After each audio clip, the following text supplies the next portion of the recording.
Bonjour à tous et bienvenue sur ma page Manager rééquilibre ta vie et ton leadership. J'espère que vous vous portez tous très bien aujourd'hui. J'avais envie de partager avec vous ce matin autour du sujet du... ça recoupe le lâcher prise, mais aussi comment s'autoriser à couper, arrêter le travail, tant dans sa tête que dans les faits. Pourquoi j'ai envie de vous parler de ça? Parce que ce matin j'avais un rendez-vous chez un médecin, chez un spécialiste, une jeune femme que j'aime beaucoup, avec qui on discute beaucoup et qui m'expliquait ses difficultés et le fait qu'elle n'avait pas pu couper correctement pendant sa semaine de vacances et qu'elle n'était pas bien reposée. Et du coup, ça m'a vraiment fait écho aux mêmes problématiques que je vous partage, à ces problématiques que rencontrent les managers ou les dirigeants d'entreprise.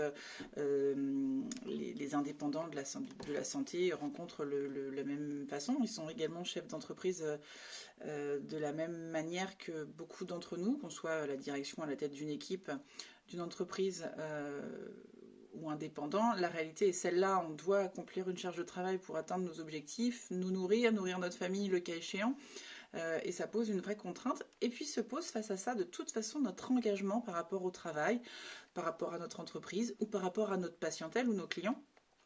Et là, c'est là que vient se poser un vrai sujet autour de notre engagement, le lien avec notre équipe ou avec l'entreprise ou nos patients clients. Et une forme de culpabilité à ne pas être présent. Dans cette société où aujourd'hui nous sommes archi connectés, ultra connectés, quasiment 100% du temps en dehors du temps de sommeil, et encore, des fois la montre connectée reste au bras. Euh, je voulais vraiment attirer votre vigilance sur votre droit à vous déconnecter, ce droit à couper. Ça ne veut pas dire couper, ça ne veut pas dire oublier, ça ne veut pas dire ne plus être engagé pour son travail, pour ses équipes, ses patients, ses clients. Bien au contraire. Pensez à vous en coupant va vous permettre d'être un professionnel encore plus accompli et encore plus investi dans sa mission. Les missions de la santé, pour le cas de mon médecin, sont des missions d'investissement fort, sont des missions tournées vers les autres aussi, comme les métiers du management, où on a un peu tendance à trop vouloir donner de soi pour l'autre. On se positionne bien souvent et trop souvent en sauveur, malgré nous, et ça nous cause du tort. Il est vraiment primordial d'accepter, au moment où vous décidez de prendre des congés, de couper réellement. J'ai pour habitude de dire, et c'est un peu brutal, le jour où vous vous retrouvez arrêté, comme moi je l'ai été en arrêt de travail, la vie continue et l'organisation se met en place pour que votre travail se fasse, d'une manière ou d'une autre, malheureusement.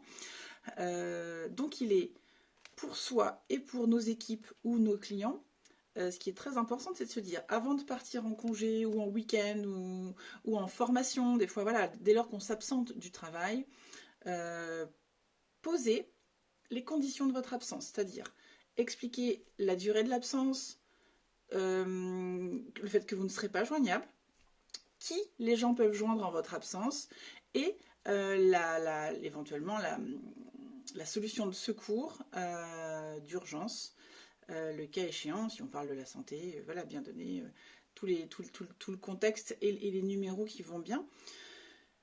Mais ça, je sais que vous allez me dire, ça va sans dire, on le fait. Mais pour autant, le dernier point, coupez votre téléphone. Alors, il y a deux enjeux. Soit on a un seul téléphone et là c'est compliqué de couper, mais en tout cas, couper la sonnerie, couper les notifications et vraiment se dire non, je ne consulte pas mon téléphone, je ne regarde pas mes mails de l'ordre du professionnel ou la messagerie et si possible, prenez un téléphone professionnel et un téléphone personnel qui vous permettra de vraiment couper les deux axes.